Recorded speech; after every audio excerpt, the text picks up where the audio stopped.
So I wonder what you would be willing to trade for a red paperclip. Now, when I was planning this message and thought we'd all be here in person, I was going to have something a little bit more enticing than a red paperclip and see what people in the service would be willing to trade and exchange for. But today, since we're doing this virtually, I'm going to ask you, what would you be willing to trade for this giant-sized red paperclip? And if you have something that you'd be willing to trade, take a picture of it, post it in the comments of this video, and we'll be reviewing those throughout the day. And tomorrow we'll announce some winners. So you may get to win a giant-sized red paperclip. We have several of these if you would be interested in trading something up for that. That was a question that Kyle McDonald, a blogger in Canada back in 2005, asked online. And through a series of trade-ups, eventually got all the way to where he traded for a whole house. A pretty interesting story. It was through a series of about 13 trades that he started with this red paperclip. And the first trade was for a fish-shaped pin. So he traded his red paperclip for a fish-shaped pin. Then he asked who would trade for something for that fish-shaped pin. And it went like this. He traded the pin for a hand-sculpted doorknob. He traded the doorknob for a Coleman camp stove. He traded the Coleman camp stove for a generator. He traded the generator for an instant party, which consisted of a keg and a neon Budweiser sign. He then traded that instant party for a Ski-Doo snowmobile. He traded the snowmobile for a two-person trip to Yacht, British Columbia, wherever that's at. He traded that trip for a box truck. He traded the box truck for a recording contract with Metalworks Records. Traded the contract for a year's rent at a property in Phoenix, Arizona. Remember, he's from Canada, right? So he traded that year's rent for one afternoon with the rocker Alice Cooper. And then he traded that one afternoon with Alice Cooper for a Kiss, the band Kiss, a motorized snow globe that had Kiss in it. And then, this is very interesting, he traded that snow globe to actor Corbin Burnson, who I like the most as the dad of Sean Spencer in the famous show Psych, if you've ever watched that. But he traded that snow globe to Corbin Burnson for a role in a movie that Corbin Burnson was making. He then traded that role for a two-story farmhouse in Kipling, Saskatchewan, just short of a year from his first trade with that red paperclip. Pretty amazing, right? To be able to trade up until you got something so valuable as an entire house. But it all really makes me wonder some things. First of all, why were those people willing to make a trade? Like what was going through their mind to see that online and say, yeah, I think I might trade something for that. And then maybe even deeper than that, why would some of them have some of those things? And then why would they be willing to trade for them for the stuff that Kyle was offering?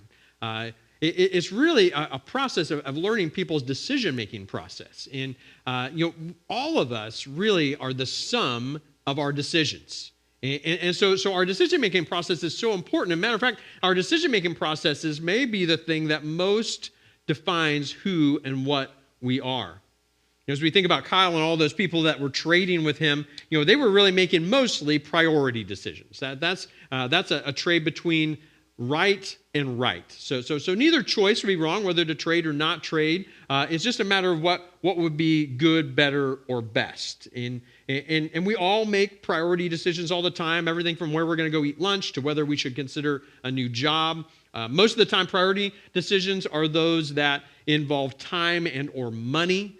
And really the guiding principle in a priority choice is, what is the wise thing to do? Was it really wise to trade an afternoon with Alice Cooper for a Kiss snow globe? It's a question that you have to wrestle with at night after you've made it, right?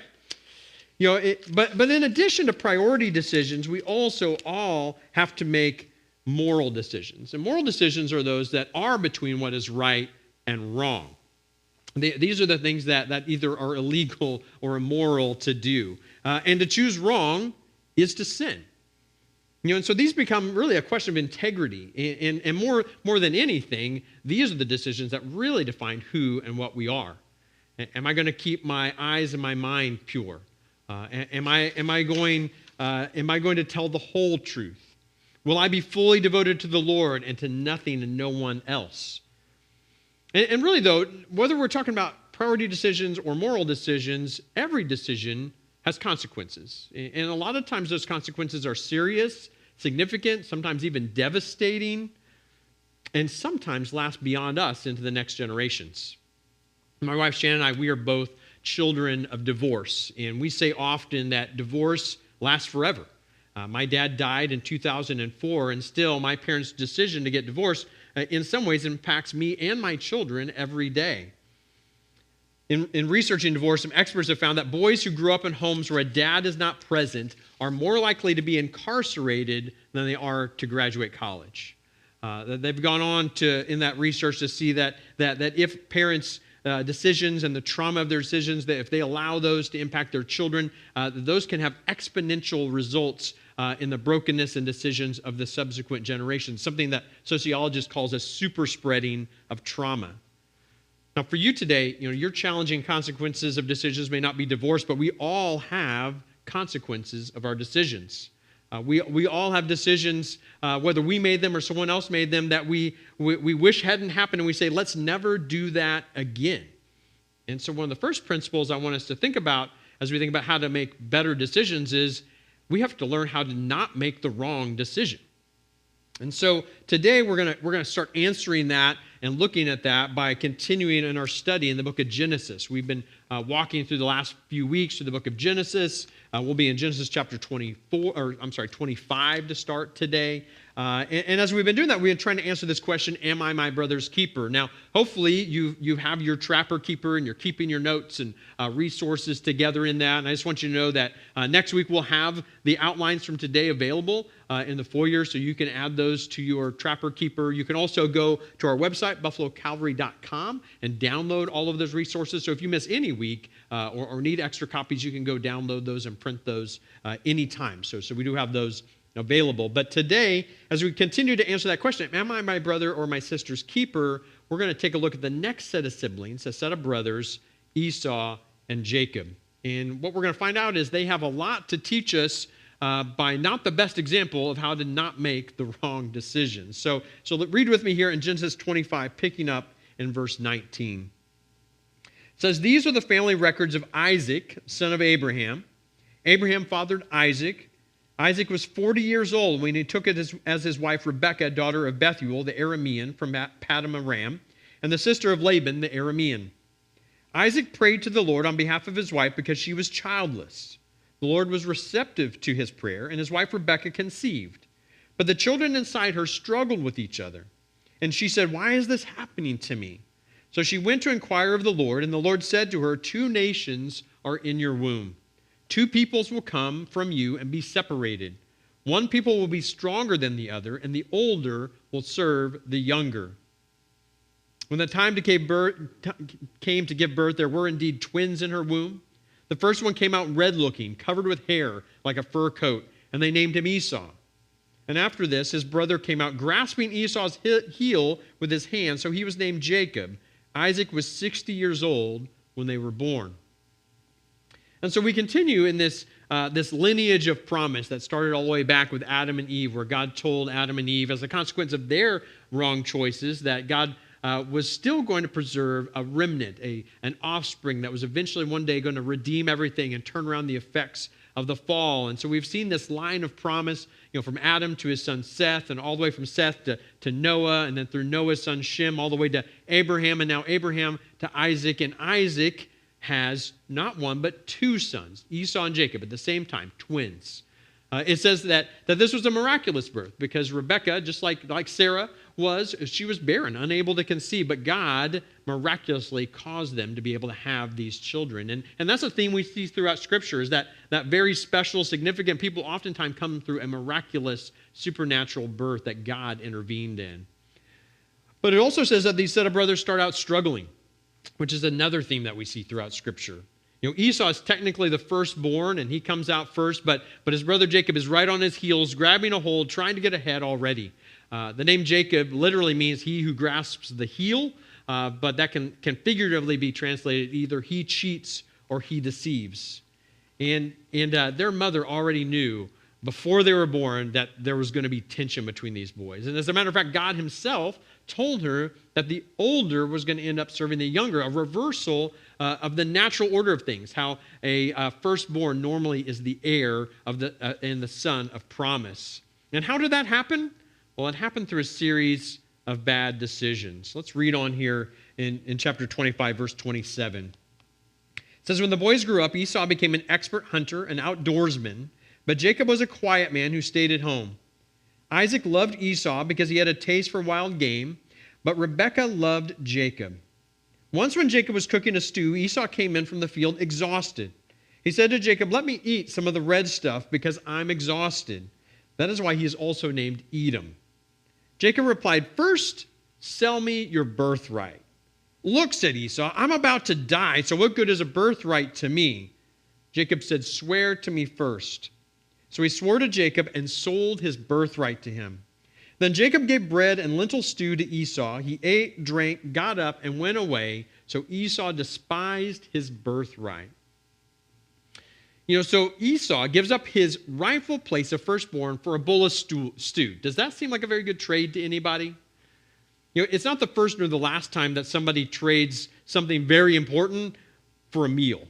And, really, it's textbook the first sin. What did Adam and Eve do? They traded their birthright, their place in the garden, their ability to walk in the presence of the Lord for just a bite of what was before them that looked enticing.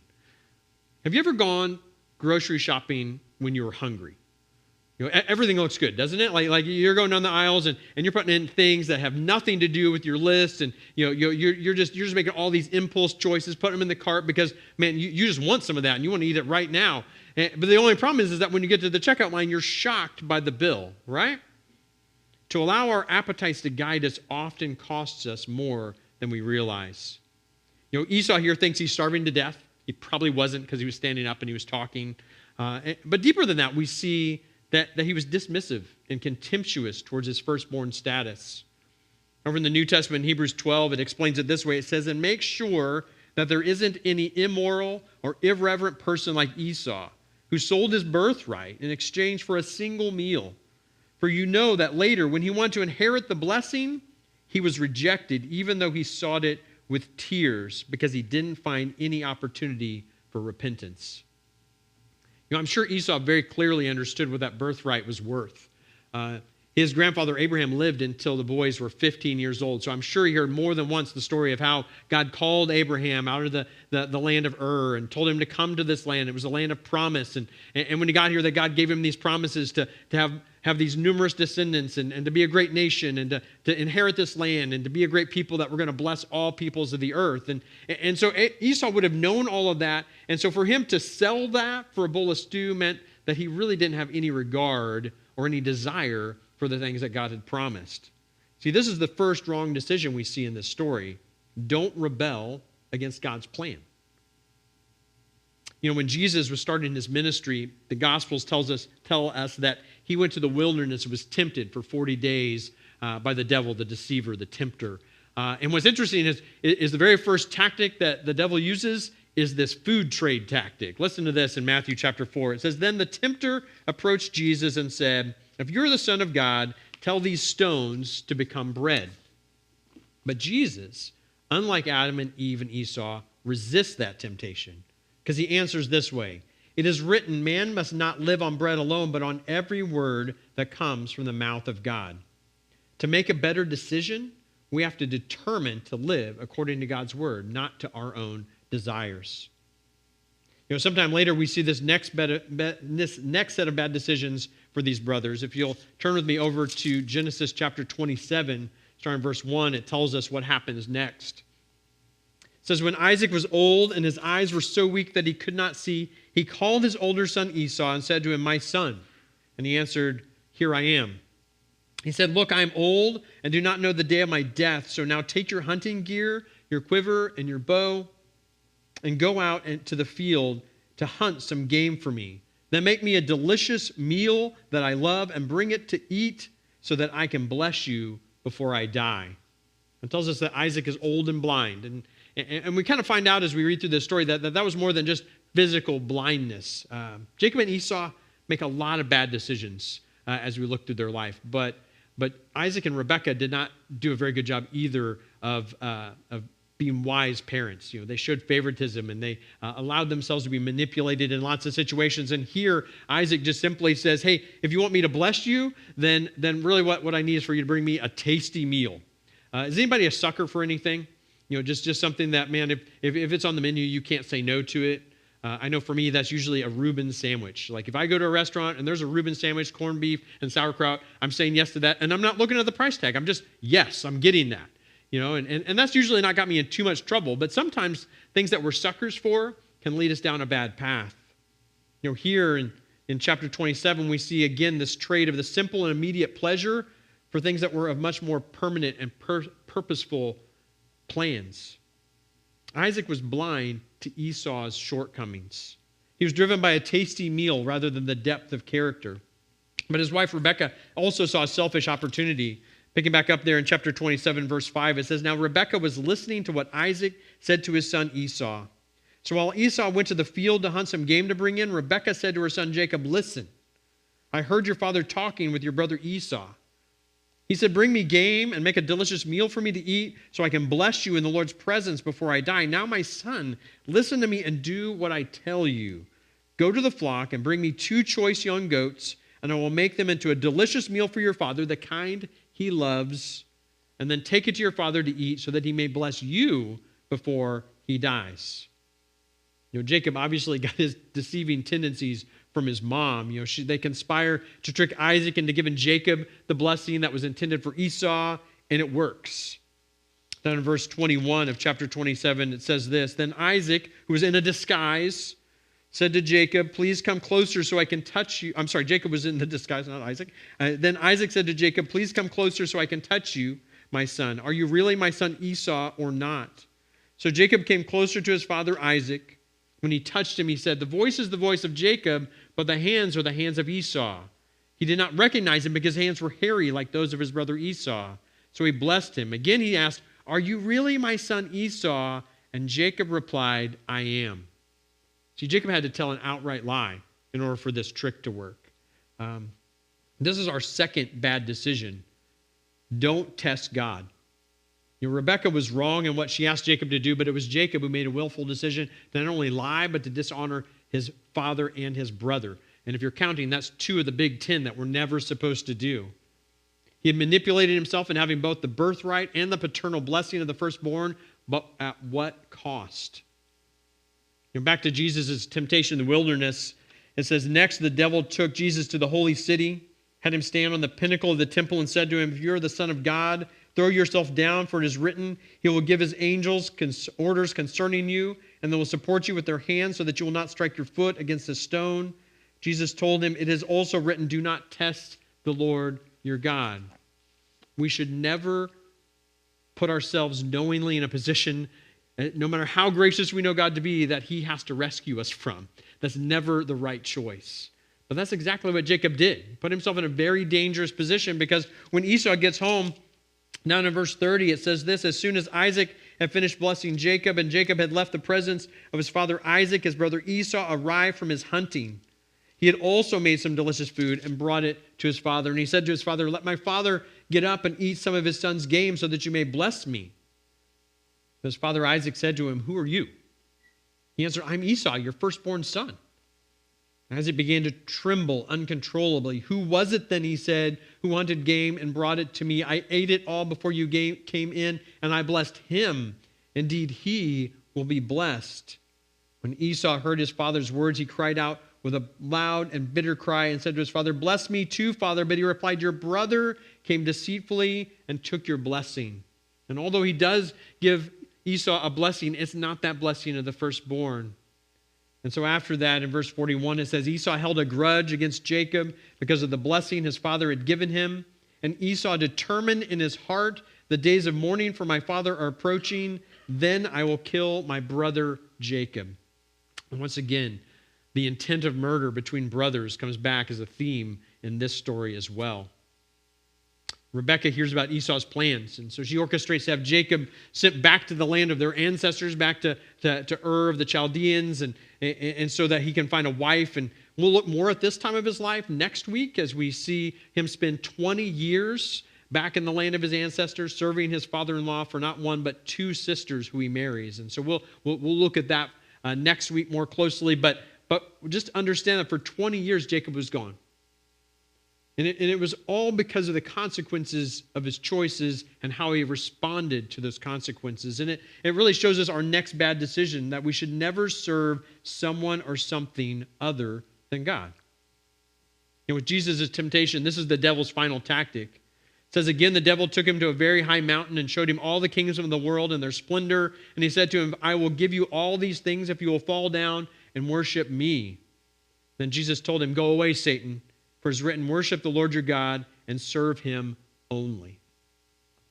Now, eventually, again, after 20 years, Jacob decides to leave the land of his ancestors.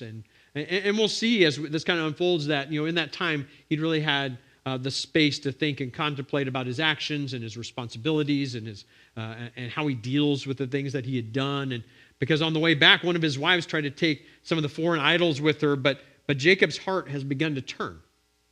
And he refuses to swear by these false gods, but only will give honor to the father, or the God of his father his father Isaac. And so when they begin to get close to home, and Jacob knows that he's going to have to come face to face with his brother Esau, it tells us in chapter 32 that he spends the night wrestling with God. Have you ever spent a night wrestling with God over something that you just didn't quite know how it was going to turn out, or exactly how you should approach it? Well, that's what Jacob did. And so in Genesis chapter 32, picking up in verse 24, it says this, Jacob was left alone, and a man wrestled with him until daybreak. When the man saw that he could not defeat him, he struck Jacob's hip socket as they wrestled and dislocated his hip. And still he wouldn't let go. Because he said to Jacob, let me go, for it's daybreak. But Jacob said, I will not let you go unless you bless me. What is your name? The man asked. Jacob, he replied. Verse 28. Your name will no longer be Jacob, he said. It will be Israel, because you have struggled with God and with men and have prevailed. And so Jacob continues seeking a blessing and struggling for it. But this time, it wasn't for his own selfish desires. It was because he wanted to be forgiven. It's because he wanted restoration and reconciliation with his brother and to be able to come home. His prayer after this encounter really shows his humility and the understanding that he really was unworthy of God's love and faithfulness. Down in verse 30, there in chapter 32, it says, Jacob named the place Peniel, for I've seen God face to face, he said, and yet my life has been spared. So he knew that coming face to face with God was not something that he could do because he was very imperfect. Verse 31 says, the sun shone on him as he passed by Peniel, limping because of his hip. That's why still today the Israelites don't eat the thigh muscle, and that is at the hip socket, because he struck Jacob's hip socket at the thigh muscle. See, in this encounter, Jacob is changed. He's transformed. His name is changed. He becomes Israel, he who struggles with God and prevails. He realizes in this interaction that he has to grab a hold of God and nothing else and never let go. For us today, determining the right decisions really comes down to this question. As you look forward in your life to your future hopes and dreams, what is the wise thing to do to achieve those things? As you think forward to what you want to happen in your life, what is the wise thing to do to head towards those goals? Every decision you make is spiritual. And every decision you make, when you choose one thing, you have to let something else go. You can't stay late at work and come home and eat dinner with your family on time. You can't spend all of your money and meet your savings goals. You can't misrepresent numbers and maintain your integrity.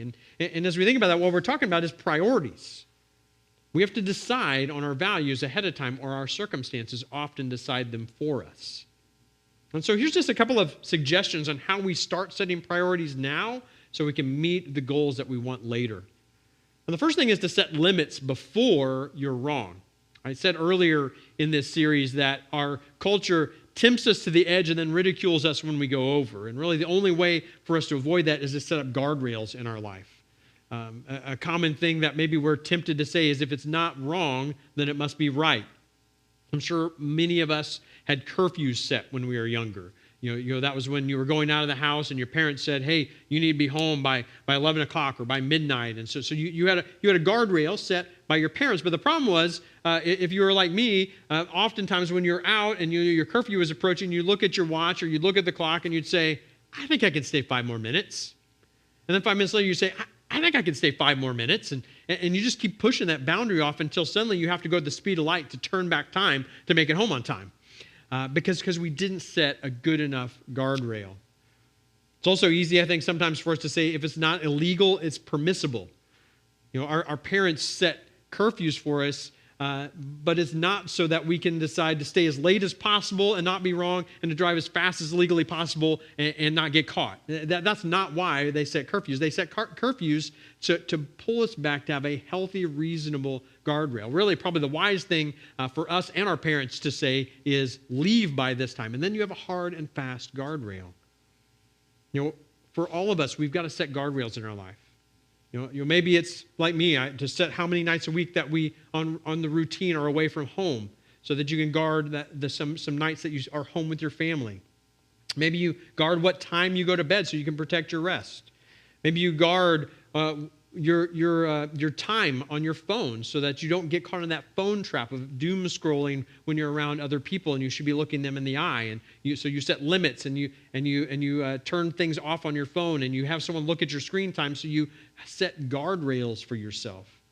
We've been talking about this through this whole series about accountability and how we all need to find one or two people in our life that are serious about sin and serious about spiritual growth, and that we invite them to meet with us on a regular basis so that we can help each other head towards our goals spiritually and in our lives. And this is one of the things that we need to share in those accountability times is what are my guardrails? And I want you to hold me accountable for those.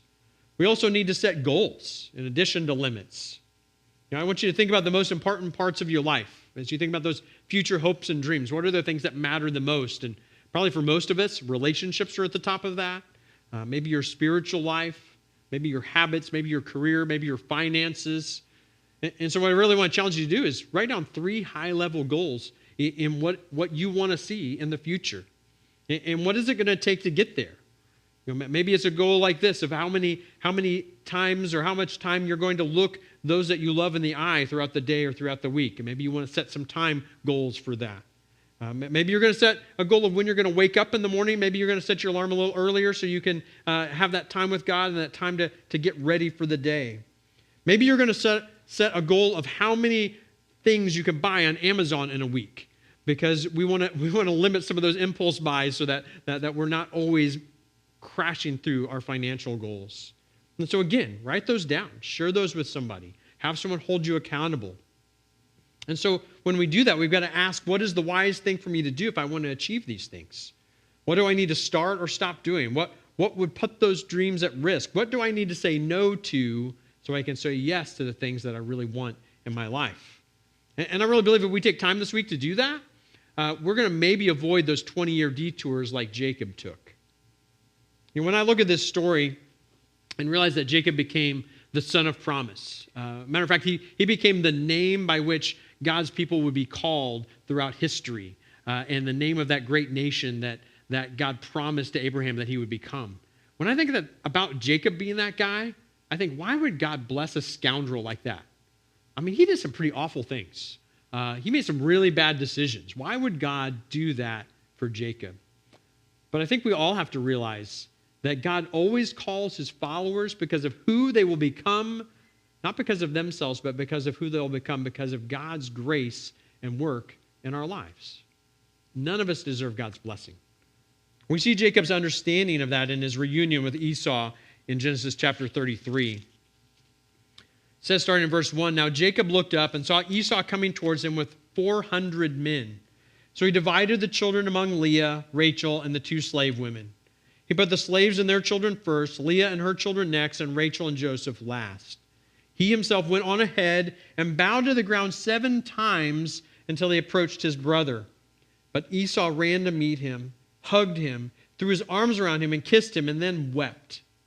And so we see Jacob, a very different Jacob than when he left 20 years before, coming humbly, bowing before his brother, seeking restoration. And we see Esau still kind of that unrestrained personality, but this time it's to show love and favor. And he comes and he grabs his brother and kisses him and rejoices in the blessings that God has given Jacob in those 20 years as he sees how he's multiplied his people. But Jacob, we find out, finally understands the value of a blessing. Then in verse 8, it says this, "So Esau said, 'What do you mean by this whole procession I met?'" Because Jacob had sent ahead all these livestock and all these gifts to Esau before they ever got there. And Jacob says, "To find favor with you, my lord. I have enough, my brother, Esau replied. Keep what you have. But Jacob said, no, please, if I found favor with you, take this gift from me. For indeed I have seen your face, and it is like seeing God's face, since you have accepted me. Please take my present that was brought to you, because God has been gracious to me, and I have everything I need. So Jacob urged him until he accepted. In Hebrew, the words for firstborn and blessing are very similar. Bekorah and Barakah. Jacob had stolen his brother's birthright and his blessing, but now that he'd met God and he had been humbled, he decided to trade what he'd been blessed with for favor with his brother. When you and I, when we meet God and he offers a trade to us, we're always going to come out on the better end of that bargain. God invites us to come and trade our sin and our shortcomings to him. And when we do that, you know what he offers us back in return? Grace and forgiveness and salvation. He invites us to come and bring our broken, marred, divided hearts that we've given to so many wrong things. And he says if we'll trade that heart to him, he's going to give us a new heart that's undivided, and he's going to propose to us that we give it back to him and follow him and him only. And when we come to God and we give him our struggles and our problems and our needs and the things that we can't take care of ourselves, he's going to trade us in faith with the things we need.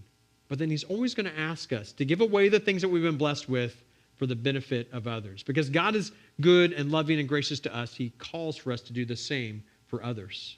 And so today, will you hold on to God and humble yourself, admitting that you need him and him alone? Will you ask him to help you do the wise thing by setting some limits and goals in your life? And will you consider giving away the blessings that God has given you? And will you start doing that by deciding to be your brother or your sister's keeper? Would you pray with me?